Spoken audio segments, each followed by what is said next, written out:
Hello and welcome to the Premier League show here on Back of the Net. My name's Sam Davis. My name's Tom Jordan. And this is the View from the South. We're calling it View from the South because, well, it's a South Coast perspective on the Premier League as a whole, but also pundits had us down as being at the south of the table. But currently, Bournemouth are not in the bottom three. We're nowhere near it, Tom. We're going for Europe, mate. We're going for Europe. But what we're going to do on this show is talk about the latest match week in the Premier League. Also, we're going to do our team of the week. We're going to give our stinkers, our hero of the week, and also maybe give a brief FPL mention as well. But it's time to go through the games. Tom, you ready? Yeah, ready, mate.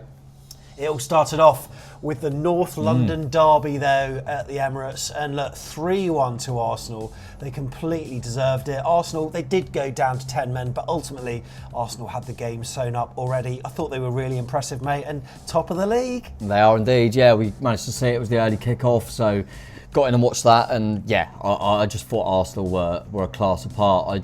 I thought Arsenal started really well, and as I expected, and then Tottenham got the goal from the penalty, and I thought, that is Conte, that's what you want. So you want to soak it up and then catch them on the break. But Arsenal responded really, really well. And they're looking in a good place. I think they go to Anfield next, so that'll be really, really interesting to see how they get on there. But Arteta's got them playing well, mate. They're really, really good performance. And Tottenham is still in an okay position as well, I think. But Arsenal, 3-1 was a fair result. Interesting. Right, then let's go down to the South Coast. AFC Bournemouth played Brentford. It was what a thriller.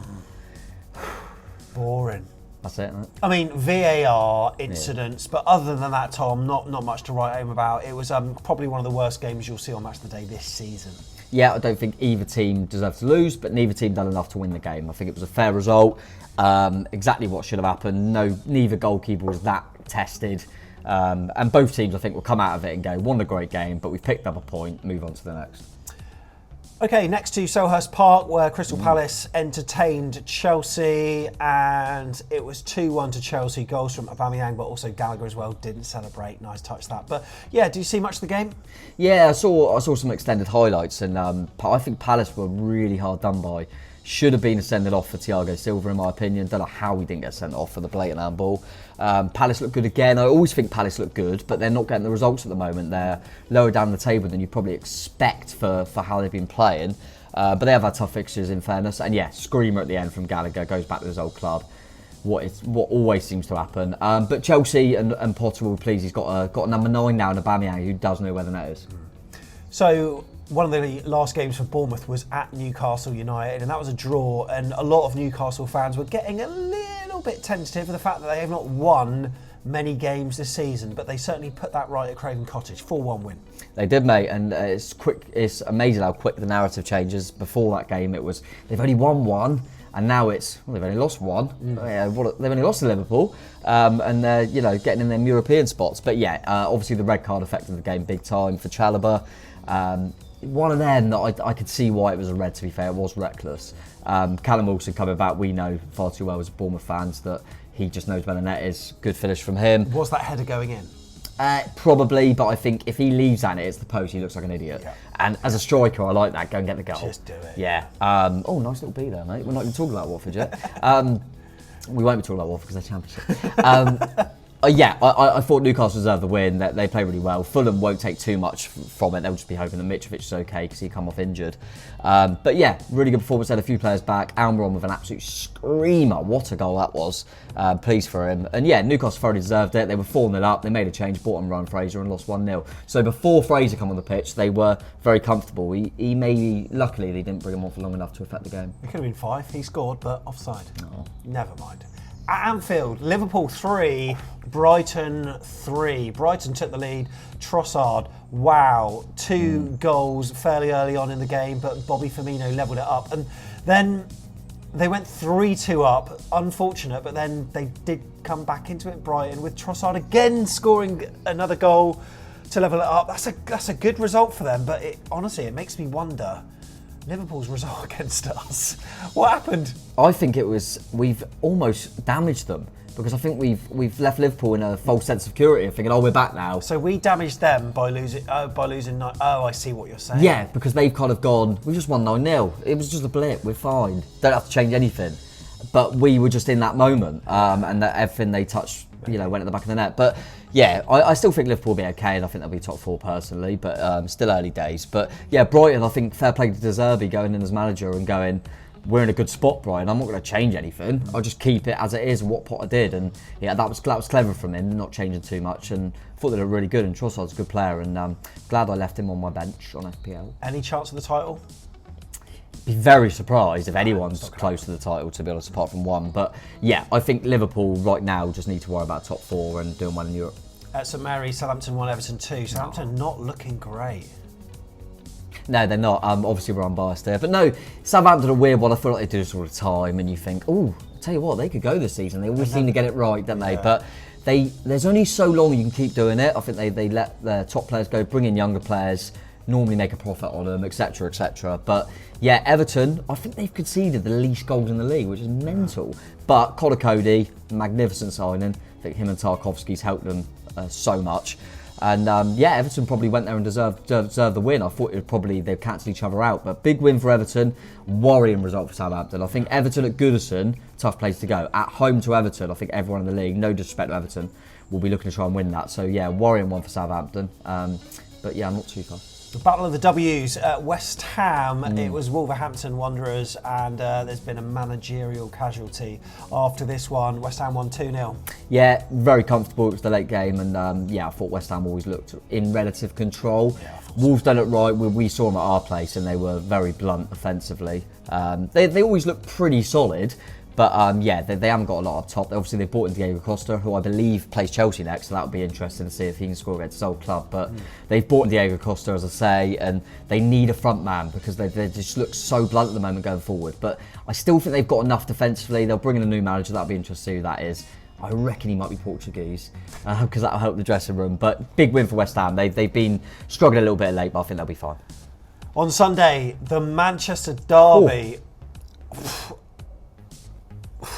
Wow, what a game it was, but unbelievable, mate. What a game. Little tip for you, I reckon Haaland's quite good. I reckon he's handy, that boy. What a player. I mean, he's absolutely lethal.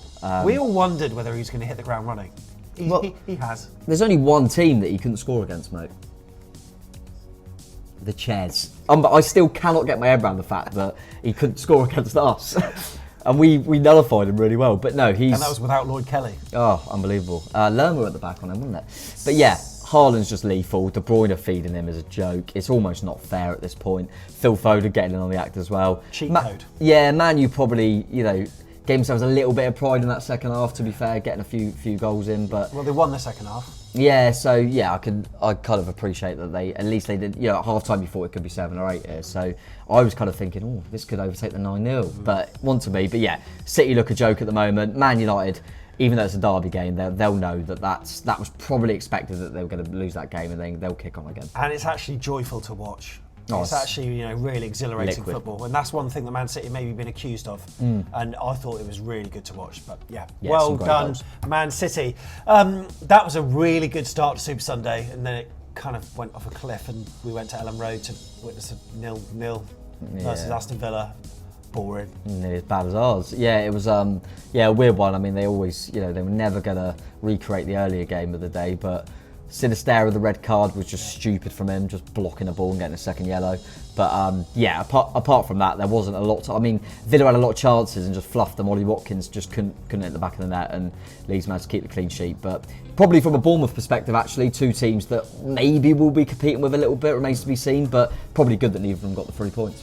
Absolutely. And on the Monday game, mate, Leicester City have won a game of football. Can you believe it? Yeah, just ready to play us. Yeah. Lovely. But no, yeah, it was a big game, wasn't it? And it was key that Leicester got that first win in a derby game and in a game that are going to be battling at the bottom. So that's big for Leicester, and they might be able to kick on from that. That's a stay of execution, you'd say. Absolutely, mate. Absolutely. Massive result. And it was a big football match, so it was key. If one team won it, you thought, you worry about the others. You do worry about the others. Okay then, it's time for Tom's Team of the Week, and this is always the bit that gets my football juices flowing, because this one, I tell you what, tough note. You've got, this is a really tough one, and like even your formation's going to intrigue me as well. Yeah, I always try and you try your best to make a formation of trying to get the right people in. I've gone for a 3-4-3. Okay, well, I'm not being funny. There were 3 hat-tricks in the Premier League this weekend, weren't there? So I've had to go top heavy. Yeah. So it's probably the ones I'm playing wide are not wing backs. Let's take it with a pinch of salt. But I've had to go top heavy because of the weekend. But yeah, there were players in there that I had in my thoughts, and I've had to just leave them out because there was too many star performers. But yeah, I'm going to go 3-4-3, mate. All right, who's going to be in goal? It's Meslier for me. I think before the Sunday, I was thinking maybe Pickford because I thought he had a decent game, made some decent stops for Everton away from home. But Meslier got a clean sheet. They went down to 10 men, and he made some big saves. I think he made the most saves of the weekend as well. So yeah, clean sheet as well. So I think Mellier's got to go in for me. Okay, at the back for you then, mate. Go for it. So in the back three, I'm going to put Ben White in there. He's obviously playing right back. I believe he's got in my team of the week already this season. I think that shows. And that also shows, I don't know why Gareth Southgate didn't call him up for England. I think Match of the Day done a really good piece where it would have been easy with Arsenal's 3-1 win to look on the attacking side of it. But the way Ben White's been playing that right back role, and the right back is fit and available now, Tomiyasu. But he's kept kept the shift in there because he's been really, really good for him and his positionally really intelligent. So Ben White had to go in for me, mate. Yeah, okay. Who else you got? Connor Cody. I think this ties in with the fact that Wolves have let their manager go. I still do not get them giving them to a rival, and I think it's elevated Everton. He got on the score sheet as well as being a real leader at the back for him. I think he's been massive for Everton, so Cody's got to be in there. I want to, go on. Who else you got? Because I've got a couple of people in mind. Chris Mepham for me, yeah. For Bournemouth? Yeah, I think there was a few of my thoughts, but I think that's deserved that. He got man of the match on the day in a 0-0 draw. He was playing against his old club. The last time he played him, he made a catastrophic error, which ended up them beating us in the playoffs. Yeah, oh God, yeah. It was a real big game for him. He got away with one little misplaced pass. Apart from that, he was an absolute rock. And he's playing against Ivan Toney, just had an England call up. I know he didn't actually get any minutes. But yeah, it was a test for him, and I thought Meps come through really well. He was without his partner, Lloyd Kelly, who's the captain of Bournemouth as well. So Meps deserves a lot of credit for that. Obviously, we watched it up close and personal, and yeah, I think Meps deserves that. So he's going in the back three for me. Okay, in midfield then, you got 4 across it. Yeah, as I say, not really wing backs. Okay. But I've had to get Miggy Almiron in there for that. I mean, what a goal. He got 2 goals. That was an unbelievable touch, What a strike that was, yeah. I thought, and you know, they're without St. Maximum at the moment, which they're really worried about. So big for someone like Almiron to really, really go, you know what, I'm going to show him that I can deliver as well. And he's another player that Eddie Howe seems to be bringing out some really good form from at the moment. Same with Joe Linton. Yeah, getting the best out of him for sure. But he's always been one of them players that everyone knows has got a bit about him, but he's not getting on the score sheet enough. So to get 2 goals, and in my opinion, it's the start of the month, but that's going to be goal of the month. Great strike. So Almiron's in there. Who else you got? I've gone in there. Granit Xhaka had to be in there. He had to be in there. I thought. I mean, the story he's had, by the way, getting booed off the pitch, and now he looks like a right leader. And he got a goal as well, but. He was superb, I thought, in that game. Ran the midfield for Arsenal, and he's been great all season. So had to put Xhaka in there, mate. And then I've gone next to him. He didn't play a lot of minutes, but that is a massive moment for Conor Gallagher. He's gone against the club that he kind of made his name, if you like, going out on loan at Palace. It's always one of them things, isn't it? But they look. It was petering out into a draw. Graham Potter really needed a win. He come on the pitch and scored an absolute worldie. Key moment in the game, so he's getting in there for me. On that other side, I'm putting him in on that left-hand side, which he does play. He plays in a number of positions, but hat-trick. Phil Foden had to go in there for me. I've put him off that left-hand side. Plays in a number of positions. Put him in there, but yeah, I mean, he's a joy to watch. And another one that when I look at that, I go, oh, why are we not getting the best out of him for England? Why are we not just letting him do what he wants to do? Because the bloke is a genius.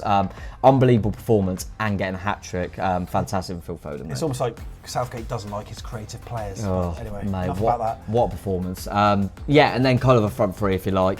You could put Trossard in the Foden role, whatever you want to do, but I'm going to put Trossard in that front three. Hat-trick at Anfield. Really good player, Trossard. I do like him. He's really good. Yeah, I like him. I always think, I think people don't look at him because he plays for Brighton and it's not fashionable, but he gets in that Belgian team. He's a good player, Trossard. Took his 3 goals really well. So Trossard had to be in there. I've gone for Firmino because I think them 2 goals for him were key. I mean, Liverpool lose that game without him. So. Well taken as well. Good feet with him. Yeah, I think I was bordering on Aubameyang because I think he's been key for Chelsea. They need that number 9, but I had to go Firmino. He got a brace. And then I've just thought Haaland just gets in the team for me. Monster. I mean, is there going to be a week I don't put him in? I mean, what? How can we? It is a joke. What's it? 8 games, 14 goals or something? 3 home hat-tricks on the bounce. That's ridiculous. I mean, it's outrageous. He is a cheat code. He is a joke. He is a robot. If only everyone had Jefferson Lerma to man marking that other game, though. Yeah, if only. Well, there you go. There's Tom's team of the week, and that brings me on to hero/heroes. Can you narrow it down to one, or are you going to say a few names? Yeah, I've literally, I mean, there's loads of people we can mention, but going to that team of the week, I've got to say there's 3 hat-tricks. And you've got to say the 3 hat-tricks. Yeah. So Trossard, Foden and Haaland all get a shout. It'll probably be easy to say Haaland's the main man, but you know what? If I had to say one, I'm going to go Trossard. Why not? Just be a little bit different. He's gone to Anfield and done it. So. Left field. Okay, Yeah. but there are probably some shout-outs of Yeah. players that have contributed really well. As I say, Xhaka, for his performance in the North London derby, I think was massive for him. People look at him as a hothead and maybe getting us sending off, and he didn't. He just controlled the game. Yeah. And equally, Almiron, as I mentioned, I thought he had a great game as well. So a couple of shout-outs for them too. Okay, in terms of your manager of the match week, then, mate. I mean, there's a few names that you could say Pep. Yeah, of course. You could say the new Brighton manager for coming in and masterminding a 3-0, which is respectable for his first game. But any of them? Yeah, I was thinking De Zerbi at first. I was thinking I might go for him because I like the way that he just left it alone a little bit and went to Anfield and got a point. But I sense there's a but. I think Arteta deserves it. I think Arteta. This is a North London derby. They're top of the league. I mean, everyone's talking about Man City, which I totally appreciate, and they're not even top. I just wish I had a light bulb on a wire now. This is a light bulb, and this is how it lights up. Oh. This is what. Exactly. I love to know what he said to him in that game. But honestly, North London derby is massive for both clubs. He's playing Conte. A lot of people said, will he have his number? He didn't. Arteta's getting the best out of him at the moment, mate, and he deserves a lot of credit. To be above Man City at the moment is incredible. So I think Arteta deserves it this week. You know what? For every hero, there deserves to be a villain, mate. Yeah, and you know what? There might be a couple that are worthy of note. I can think of a couple. In the manager section, definitely, mate. I was thinking Klopp because, again, it's another game at Anfield, failed to win. Not getting them ticking at the moment. Something's not right there. Team selection was a little bit odd. Maybe it was the travelling of Diaz, but Luis Diaz not playing was a surprise.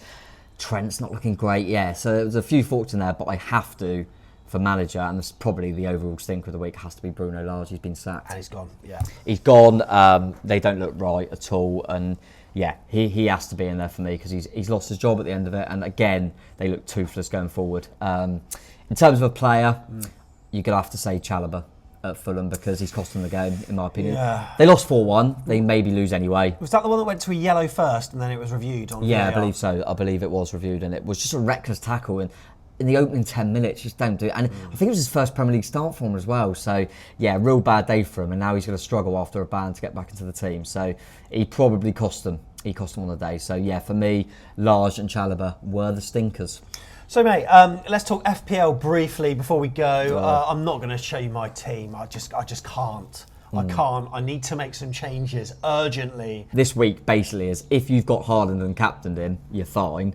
If you didn't, you're in the mud. I mean, we got 2 assists, 3 goals. Is that what's been the kind of largest amount of points accrued by a player on a match week? Do you know? No, I don't know off the top of my head. I'd be interested to see if anyone knows in the comments. But I'm pretty sure Salah's done something similar, like scored 4 or something in the past. There's always a few like outrageous ones, but that's definitely up there. I mean, there will be some irritating bloke out there that's got Haaland, Foden, and Trossard. Yeah. But some idiot thought, I'm going to leave Trossard on the bench because they're going to Anfield. So I'm fuming. But there was a few little, as I say, I put Melia in goal because I thought I don't want to go against Bournemouth, so I took out the Brentford keeper. Yeah. I thought it was a mistake because he got a clean sheet, but Melia got the most points of a goalkeeper this weekend, so I was happy with that. As I say, the 3 hat-tricks were obviously the ones that come out on top, and if you got Cody, that was a nice little one because he scored for a defender, so that's always good points. But not sure what I'm going to do. I'm debating a few bits who I'm going to bring in. I'm looking at the fixtures. Wilfried Zaha.